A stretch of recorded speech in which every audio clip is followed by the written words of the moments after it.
Uh, all right. Welcome to another episode of Survival. Oh, Pathway to Purpose. Used to be Yeah. called Survival Mode.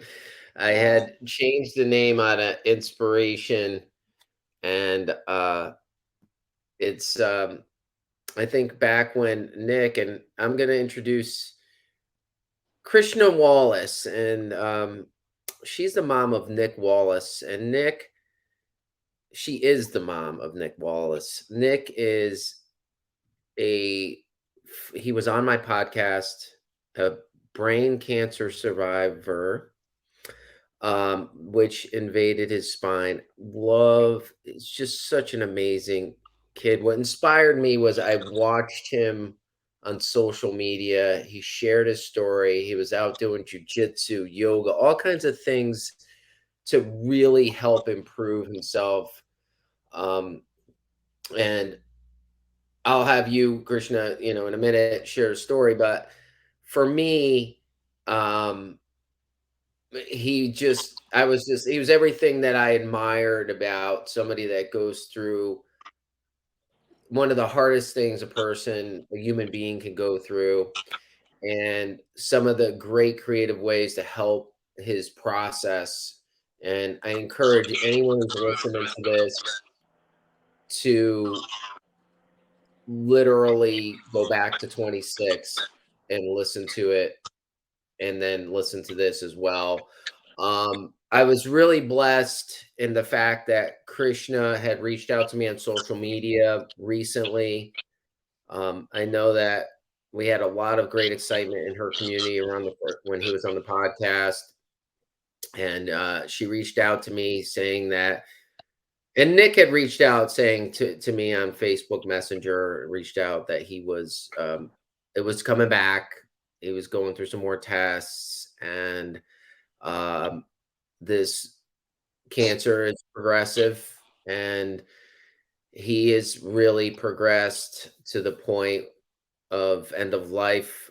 And Krishna shared with me his status last week, and it it always hits me, anytime this kind of, goes, because, it's just hard.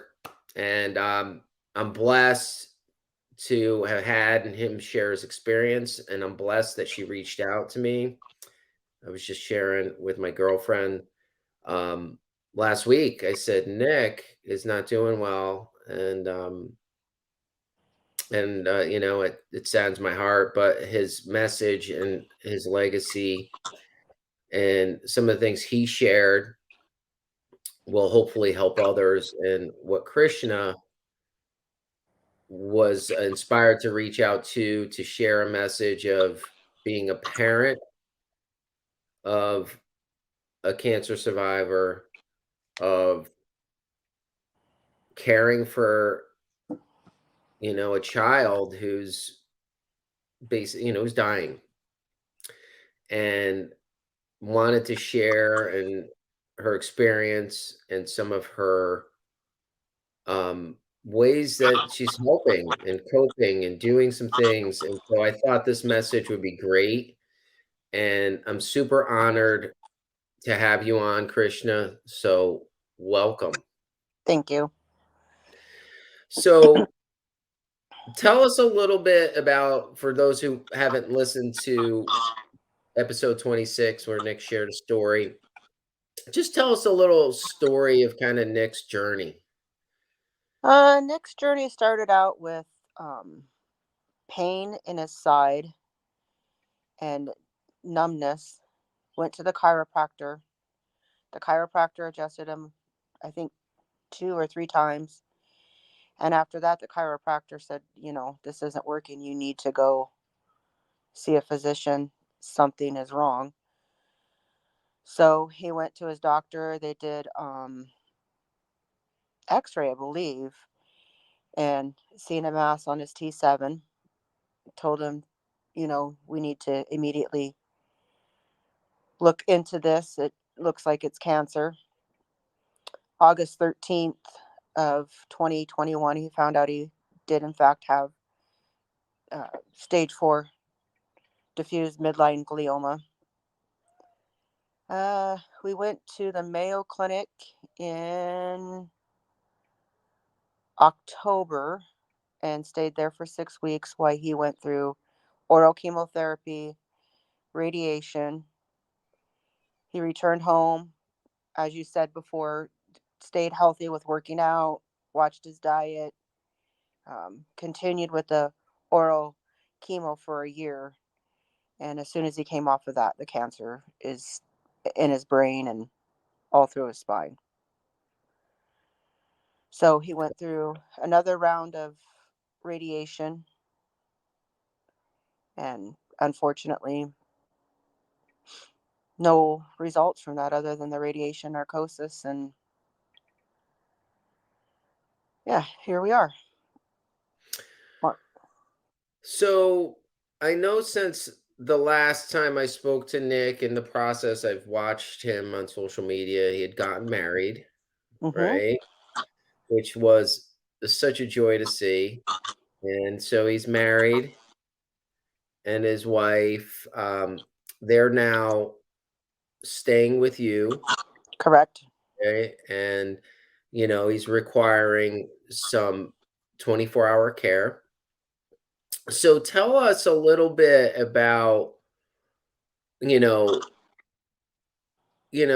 just what it's been like to, care for somebody, that he's now on hospice and I'm a huge proponent of hospice, Oh, I think hospice is a wonderful, wonderful thing. I encourage anybody to reach out to hospice, whether it be in your home or in a facility. I mean, yeah. you can't manage the pain without a hospice nurse coming in to manage that pain and guide you through it. Mm. Yeah, can So, you tell us a little bit more about the hospice experience? so fortunately, like I said, told you earlier, we do live in a very small community. So I am familiar with those who are in charge of the hospice and work the hospice. I reached out, and gosh, an hour later they were at the house Mm. and got, what can we do for you? Let's get some pain management going. So they started him out with some oxycodones, um, lowest dose, and we've worked into a fentanyl patch and oxycodones in between, and some lorazepam for his Mhm. agitation. I think most of his agitation was from being in pain, and he has such a high tolerance for pain that he doesn't tell you that he's in pain. So Mm. you kind of have to watch his body language and watch him shift around and his facial expressions, and then ask him. One day I asked him how his pain level was, 0 to 10, and he told me a 15. So it's they also gave him liquid morphine. So Mhm. we use that as needed, and just, keeping him clean, giving him bed baths. So, let me ask you, um, what's it hospice has so many great things, they help with pain management, a lot of spiritual stuff, they have a lot of support. Um, how has that aspect been for you? And it's not just for him, but it's for the entire family. I'm a huge proponent of hospice. I'm a home care nurse as well.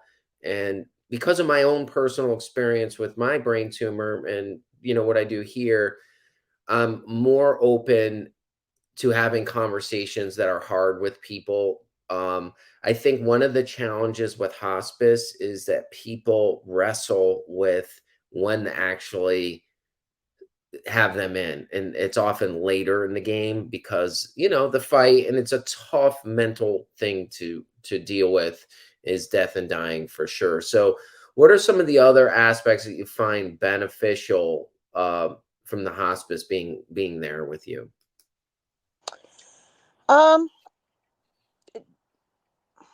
just the idea that somebody is there to bring you anything you need. All I do is send the hospice nurse a text message and say, "Hey, we need more oral care swabs or more medicine, whatever," and she goes and gets it and brings it to us. It's the idea that you're not leaving your home, you're not leaving Nicholas to go run these errands. You have somebody who's here to say, whatever you need, 24 hours a day, I will go get it for you. And she's checking in on you and, asking, do you need anything? How are you doing? It's knowing that somebody cares.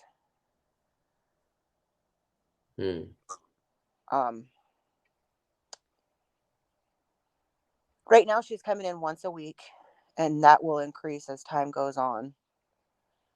Um, and if we have, fortunately, I do have experience with being a CNA. I do have experience with hospice. So it was a little bit easier for me to decide when to do it. Um, for anybody else who isn't sure when to, I would suggest uh, knowing when your mental breaking point is and your emotional and your physical well being, because it can be so overwhelming. And when you feel yourself reaching that point, it's time to reach out. And it's okay. It is okay to reach out and get that. So let me ask you, did Nick, like, how was it brought in? Was Nick at the place where he's like, I'm ready, bring hospice, or was it like you had to make that decision because he wasn't really able to? Tell me a little bit more about what that process was like for you. Um, I made the decision as his POA, and it's not a matter of whether he was able to or not. Mhm. It was a matter of his pride and him having the attitude that he's going to beat this no matter what. He he still talks about going back to work. He's adamant he's going back to work. He's adamant he's going to beat this. I mean, he knows in his heart, but he's just has maintained that positive attitude. Mm.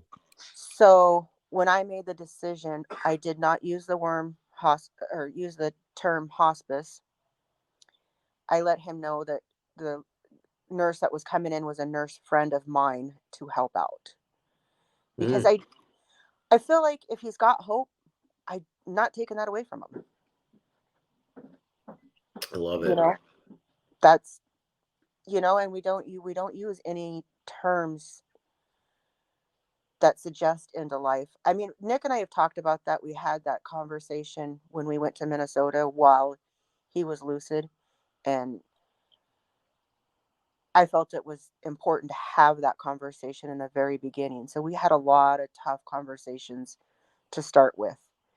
So now, fast forward, I know what he wants without having to figure out whether that's what he wants or is he lucid, not lucid.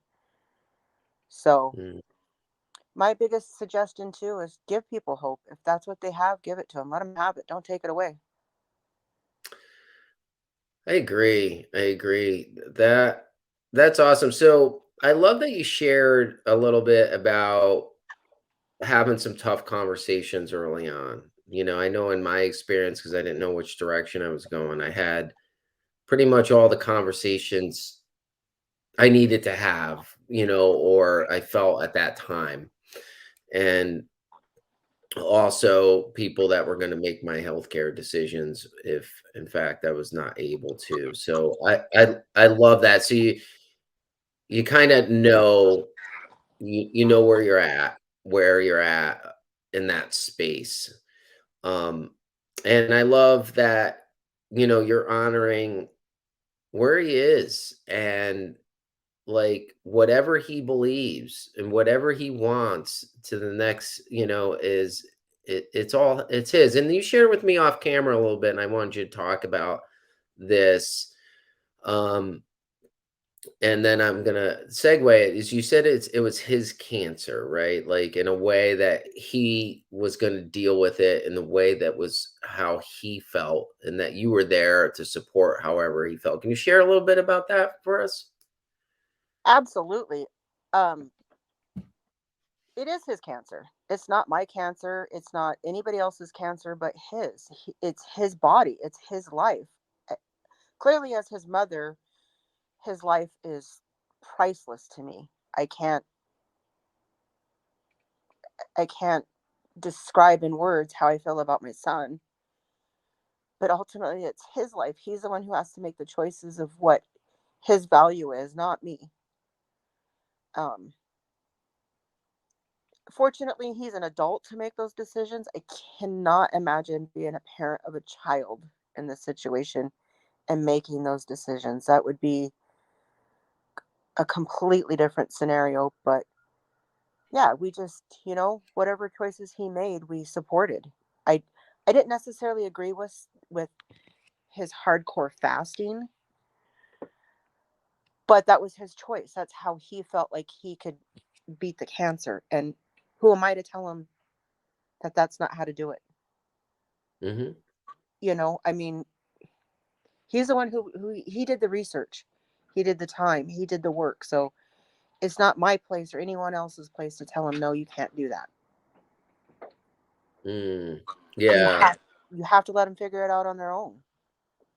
It's just like life, right? When you're growing up in life too, right? Like, everyone has to figure their process, and I know, um, Nick and I had a conversation on the last, on his last podcast, which, he did a lot of research. He was researching medications, what would help the chemo, different kinds of herbs and mushrooms, and all those things, the way he ate and the way he moved, and and I think all of that leads down the hope road, right? And and yeah, and leads him in a direction of purpose and taking control. And this is one of the things that's so hard, is taking control in a place where you have no control. Agreed. Absolutely agreed. He definitely has lost control over many things. He to up until the day he was hospitalized, he was driving himself with his walker and going to the gym and working out. And Nick. I mean, it amazes me how strong he is. And he's always been an independent child. His whole life he's been independent and serious. He was never that child where you had to get up and say, "Hey, it's time for school." He was up and ready and early. He'd go in early if he was had low grades to bring his grades up. He held a job. He did sports. He kept a 3.5 and higher. He just was always determined. And I can't take that away from him. That's who he is. I just Mm. So now that he's, progressing pretty rapidly, it's become our cancer now, you know? Uh, so how how are you all working with that? for the most part, we do really well with working together when it comes to Nicholas and caring for him. I mean, there are days where everybody's frustrated and pissy with each other, and we might snap at each other, but once it's done and over with, we apologize and carry on. And you have to. There's no other choice but to get up and show up and take care of a person that deserves to be taken care of, and try to give him as much dignity as we can and Mhm, make choices. Right now, the only choices he has is what he's going to eat,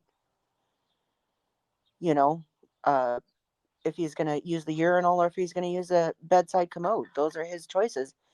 You, There's small Mm. things in life, but those are choices that he can make now. I remember when I was going through, my journey, and when you're going through that, you're in the hospital, and then, and this is a totally different level, but some of those basic things were things that mattered, and at that point you're like, man, just a conversation with somebody, or, hey, a shower or some, food or whatever, is something important to consider.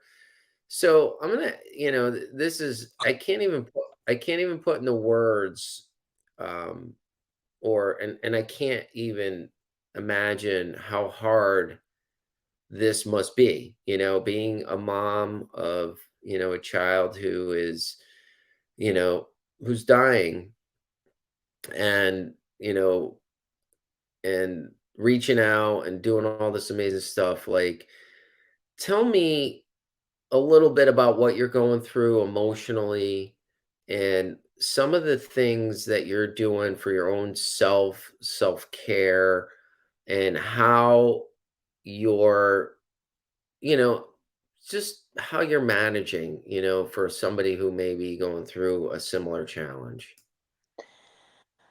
Well, in the beginning, when Nicholas told us that it's in his brain, unfortunately, I went on a very, very angry path for about a week. And I said some things that to people who didn't deserve things to be said to them. So I had to go in and see my doctor and let her know I need something to help me control my anxiety. So they gave me some Zoloft, and I take that at night. That's really helped bring down my anxiety. And but for the most part, I feel like I'm in a black hole. Some days I Mhm. feel like some days I feel like I just want to lay down and die. Mhm. It's a very empty feeling to think about my universe without my child. But I draw strength from him,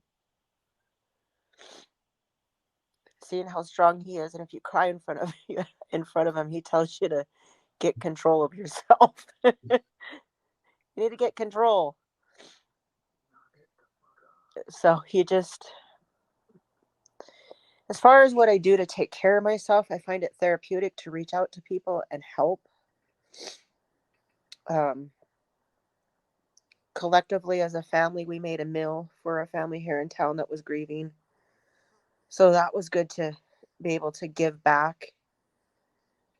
Um, I have a very strong family, so that is a huge help. My parents live across the street. My brother lives across the street.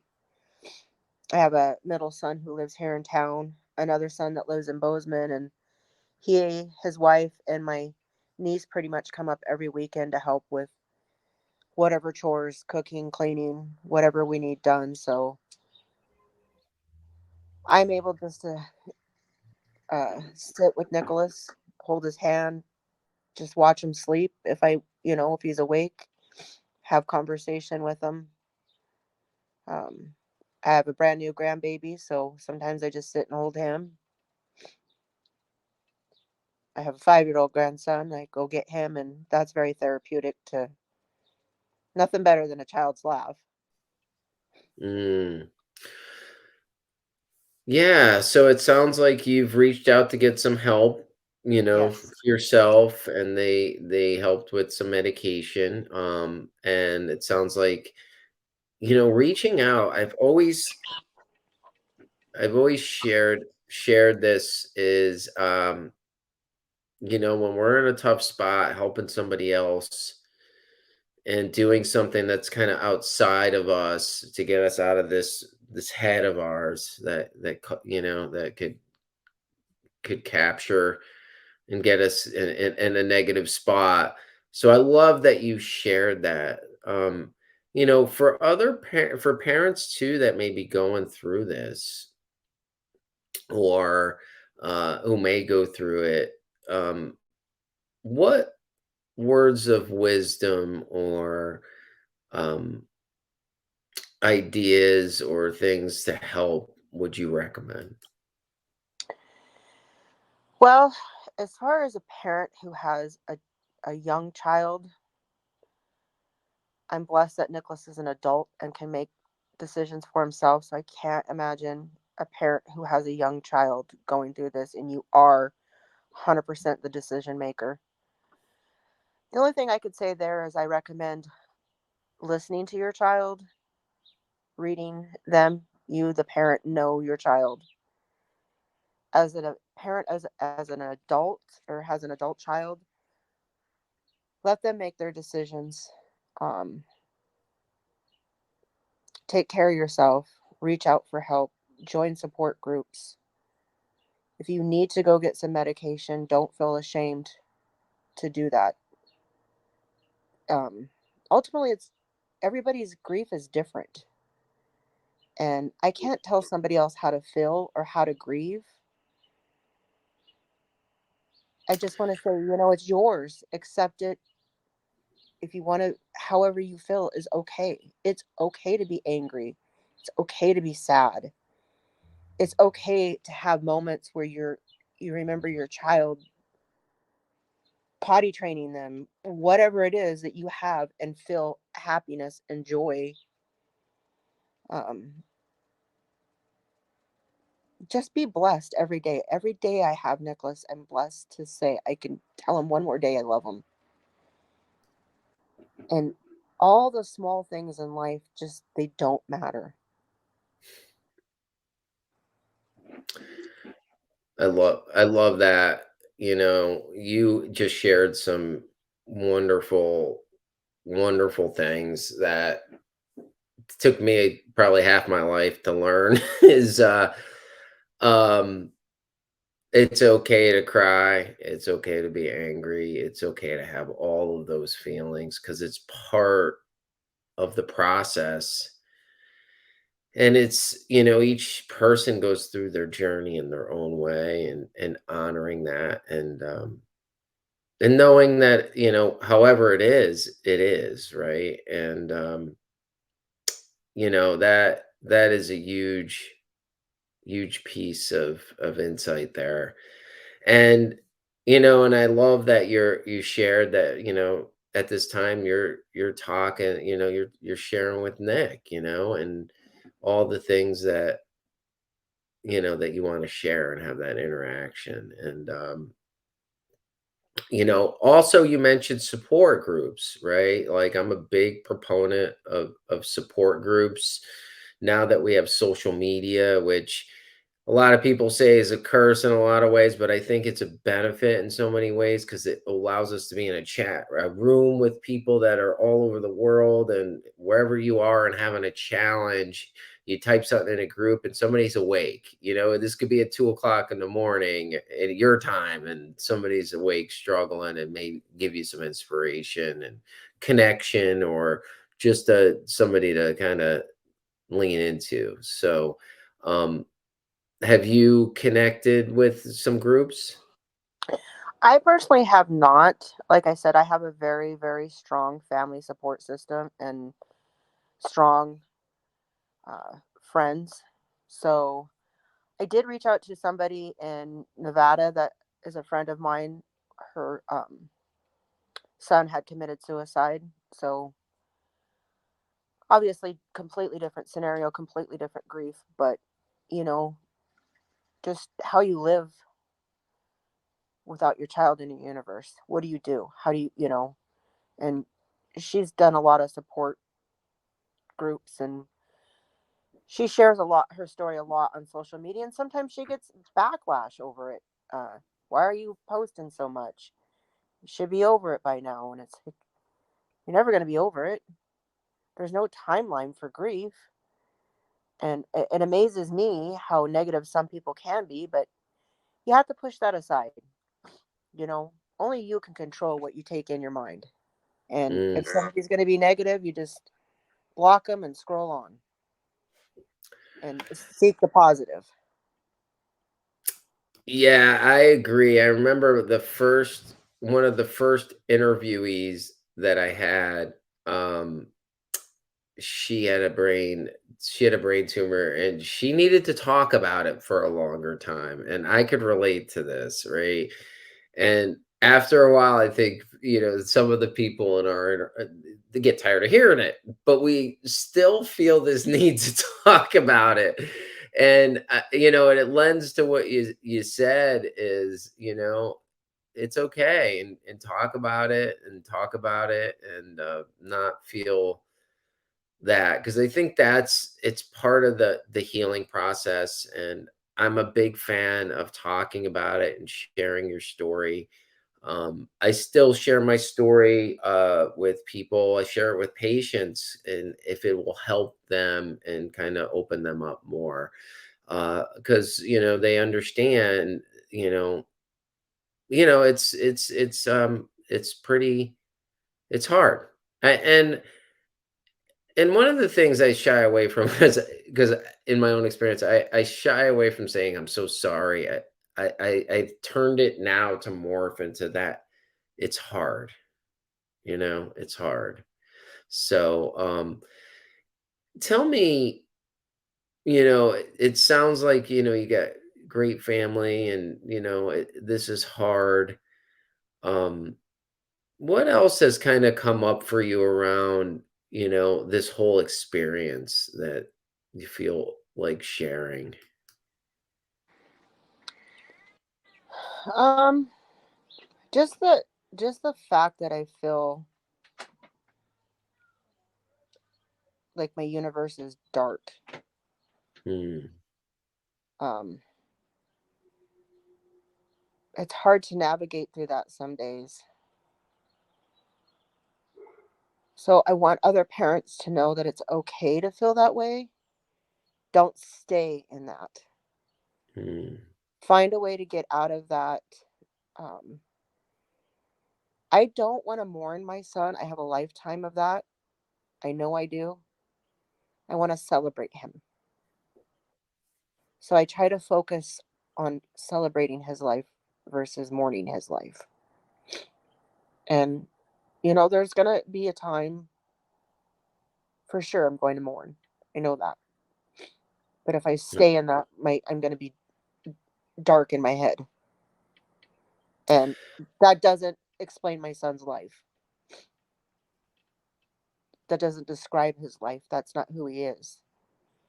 And to honor him, I want to be positive. Hmm. So what I hear you saying is this dark places, the sadness, the pain, all of this stuff is coming up for you for all good reason, right? And as we're recording this, Nick is still alive. He's declining, um, you know, pretty progressively. And right now, your goal is to stay positive and celebrate him while he's here, because you'll have the grief when the grief, it's a grieving process for sure now, but there'll be more grief to be had. So is that correct by what I'm saying? Absolutely. And there's a part of him that we're already grieving. Um, Yeah. I don't get my son walking through the door and he'd look at me and go, "Sup, what you think?" Our little conversations that we had, I don't have that anymore. I don't have, "Hey, let's go camping, let's go fishing." I we are grieving that, but we're celebrating. Like I said, we get to tell him every day, "I love you," and it's an honor to be able to take care of him. It was an honor to be there with him in Minnesota to begin with, and we made as many memories as we could while we were there. We went to professional hockey game. We went to Little Big Town, Chris Stapleton and George Strait concert. We went axe throwing. We went on nature trails. We went up to Lake Superior and, just in between, celebrated his life and did what he wanted to do. It's really all you can do. That that's awesome. I love that you shared that you're honored. Can you tell me a little bit more what you mean by being honored by it? Because I think that's a great perspective. Um, because he is an adult, it's an honor that he allows me to take care of him. I mean, yes, I'm his mother, but not all children are accepting that their mom is the one who's going to be giving them a bed bath or doing whatever. And when he went to Minnesota, he specifically asked me to go with him. And it surprised me. But in my brother's terms, he says, Krishna, Nic knows that you're one who gets things done and he knows that you will take care of him. That's why he wants you there. So it was an honor for me that my son knew I would be there to help guide him through this process. And while we were there, of course, I cooked for him, cleaned up, did his laundry, whatever he needed. And so yes, it is an honor to be able to have your child accept you as their caregiver. I remember, when you were sharing, I was just kind of putting myself in the scene in my own life. Just before I got diagnosed, my mom passed unexpectedly in her sleep. And probably about, I'm going to say 8 months later, I was diagnosed. And there were many times in my quiet time, I'm like, I wish I had my mom.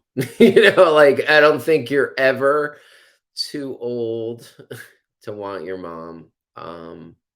And I think that's a blessing for Nick and for yourself. The other thing I wanted to ask you a question about, it was so great to see Nick's wedding picture on social media, and I know we were planning on getting him on another podcast.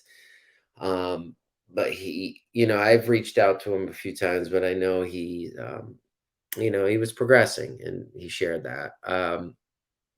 How has it been for her? And I know you can't speak for her, but I know she's there with you, and you're all there working together. Um, it's got to be, she's newly married. She knew, what she was signing up for sure. Um, just share a little bit about that, for people that may have that, experience or, all of that. Um, Obviously, like you said, I can't speak for her because I'm not her. Um, I think what I see is a lot of grief that they didn't have their happy ending. Um, they didn't have a long marriage and a lifetime together. They weren't able to have kids together. Um, and it's got to be so hard for her being out of her own home. And she sticks by Nick's side pretty much 24/7. And I keep telling her, you need to take a break, decompress. And she just, her break is sitting outside and having a cigarette, listening to music or scrolling through social media 15-20 minutes at a time. So for me and my husband, we have friends in the community, so we're able to go visit with a friend. She isn't, so I can't imagine what that's like for her Mm, not to have a friend here just to go, you know hey, let's go have a glass of wine, and hmm decompress. Let's go sit it down at the river and just sit. So I feel really bad for her there. I do. It's got to be. difficult. I'm sure she probably feels alone, even though Mm, you know, um, Nick has some coworkers that have come up 2 weekends in a row. That's been very helpful for her because they were friends of hers as well. And then her mom's coming up again. So I think it'll be really good for her to have her mom here. As you said before, everybody needs mom. everybody needs a mom. No, Yeah. no matter how old you raise your kids to be independent. So, as a parent, sometimes you feel like your kids don't need you because that's how you raise them. And so when they do, it puts a special place in your heart knowing that you're still needed. Yeah. That's a great perspective, and once again, goals as parents is to raise independent, you know, functioning in the world kids, and there's always, there's a moment that, when things get tough, mom's there, right?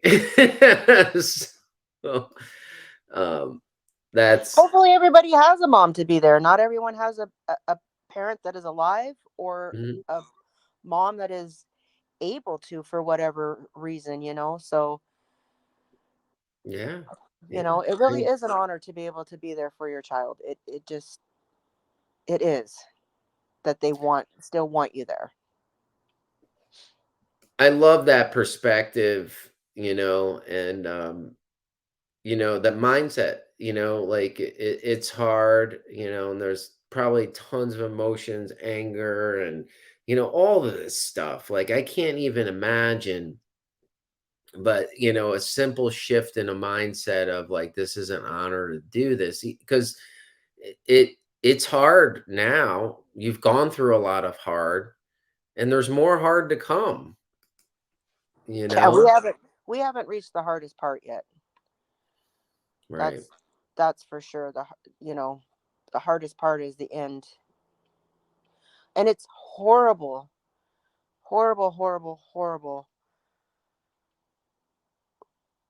Praying for your child to pass peacefully. That's just. I mean, obviously, we don't want them in pain. We don't want them to suffer, but we don't want to lose them either.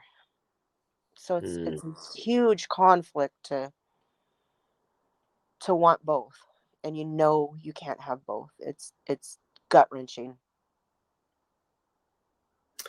I Like I said, I can't imagine, but throughout this, this interview, this podcast, when you mentioned that Nick was getting in the car with his walker to go to the gym, that's the Nick I know, like I wonder if that'll be me at some point. I hope that I still have that passion and drive to get up after it because I know we talked about some of the things that he was doing, and his journey through jujitsu and yoga and a lot of this stuff. I do, in my heart of hearts, believe that he prolonged his life more than what the medical community would have thought, um, due to some of the things that his mindset, his hope, his research, and some of the things that he's done. And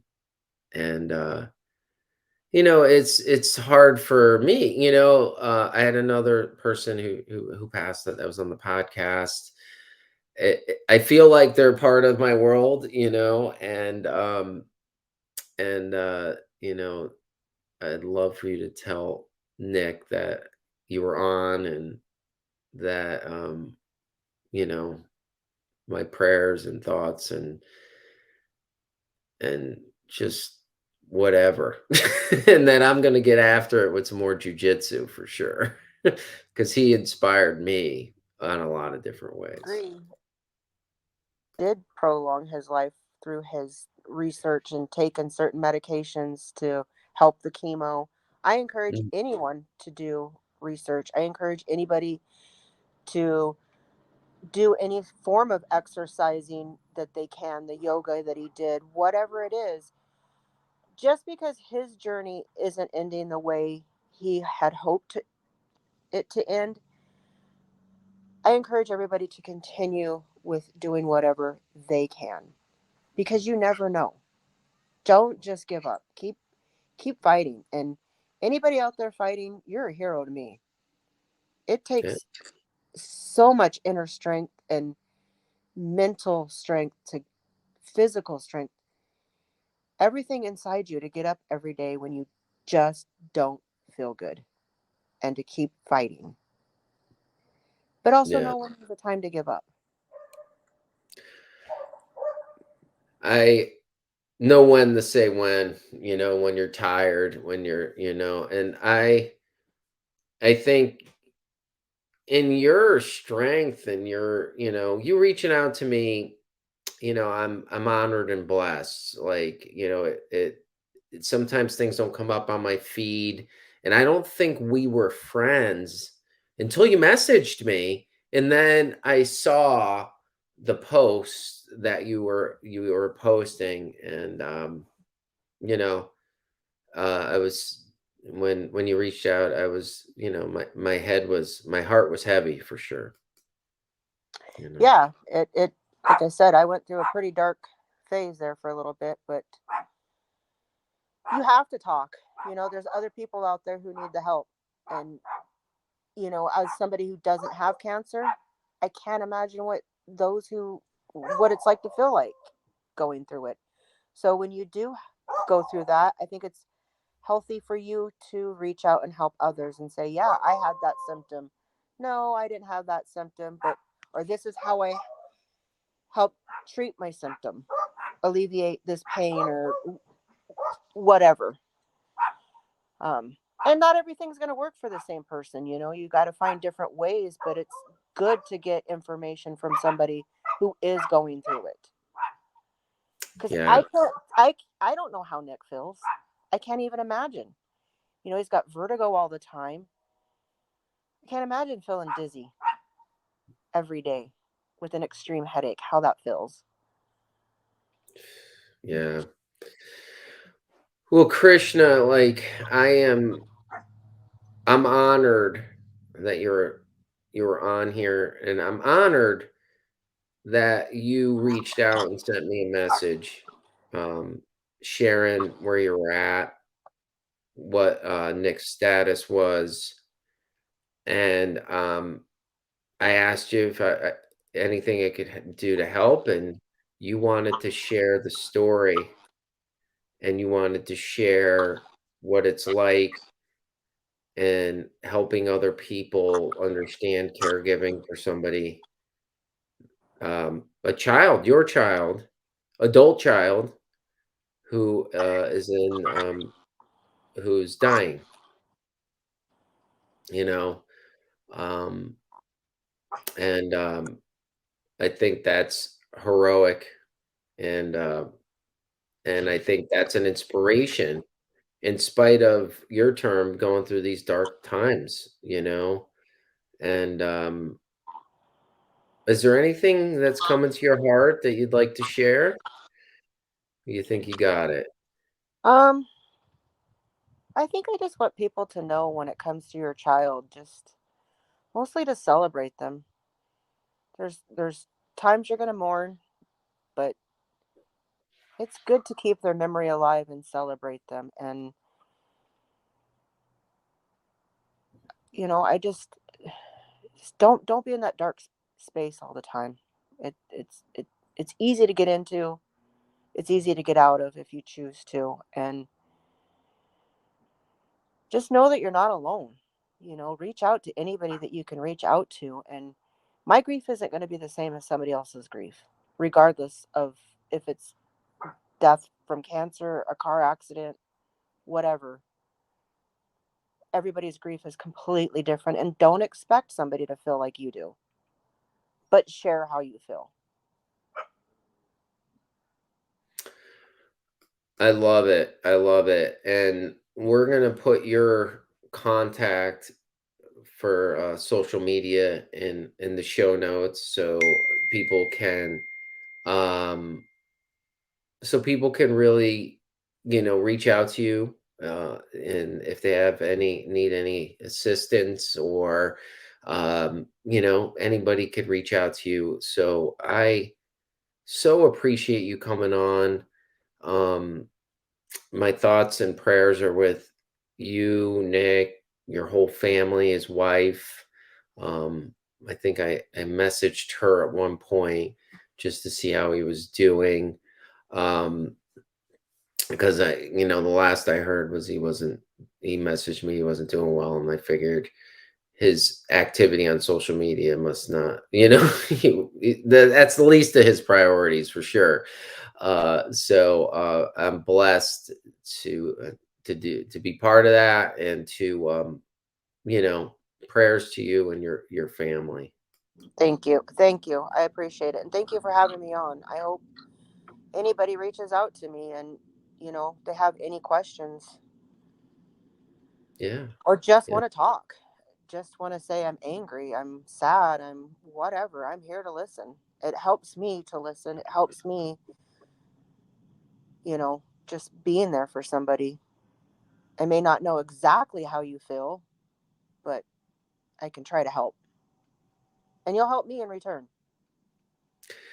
That's that's how this works. It's that magic, and I think until you experience it, like helping other people, that you literally get the benefit as well. So that's great. So thank you so much, Krishna. Um, and I'm sure we'll be in contact more. And for anybody who's listening, found some value here, reach out to Krishna. You could always reach out to me, if you have any questions. Some good support groups on cancer. I got a few good ones, brain tumor ones. um, and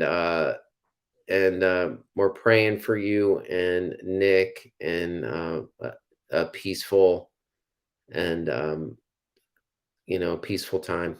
Okay. Thank you. Thank you. All righty. Alrighty. Have a good day. Thanks.